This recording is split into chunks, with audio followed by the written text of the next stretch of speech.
चलिए स्टूडेंट्स, देखते हैं हम लोग आज अथर्ववेद। वेद टॉपिक पढ़ रहे थे हम लोग। इसके शुरुआती 3 वेद यानी ऋग्वेद, सामवेद, यजुर्वेद, जिनको वेद त्रयी कहा गया है, ये तीनों कंप्लीट हो चुके थे। लास्ट वेद है हमारा अथर्ववेद। इसको देखते हैं अपन।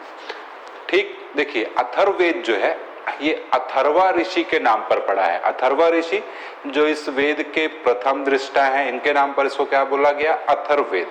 अच्छा, इसके द्वितीय दृष्टा, दूसरे दृष्टा है आंगिरस ऋषि, तो इनके नाम से भी इसको कहा जाता है अथवांगी। अथवांगी मतलब अथ अथर्वा का लिया गया है और वांगी ये आंगी यानी अथ धन आंगी से बना है अथवांगी, तो इसको अथवांगी वेद भी कहा जाता है अथर्ववेद को।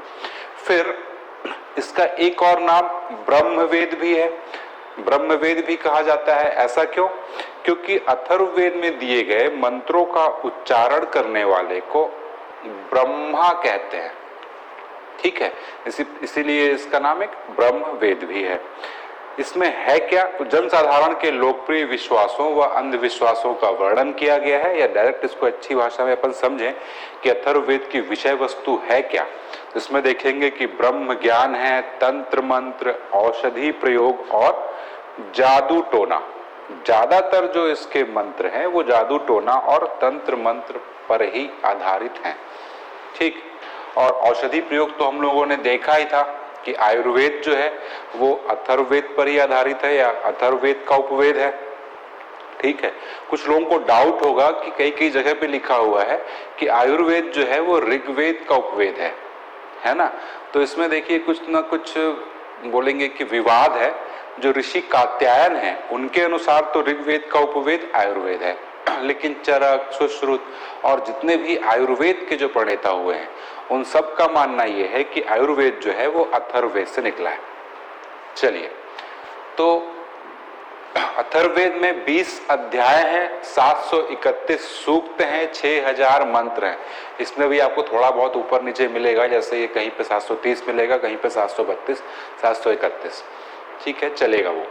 और 2 शाखाएं हैं, ये इंपॉर्टेंट है, याद रखिएगा। अथर्ववेद की 2 शाखाएं हैं, एक है शौनक और दूसरी है पिप्पलाद। पिप्पलाद अथर्ववेद का एकमात्र ब्राह्मण ग्रंथ है गोपत ब्राह्मण ग्रंथ। ये गोपत ब्राह्मण जो है ये गोपत ऋषि द्वारा लिखा गया है और गोपत ब्राह्मण नवीनतम ब्राह्मण ग्रंथ है।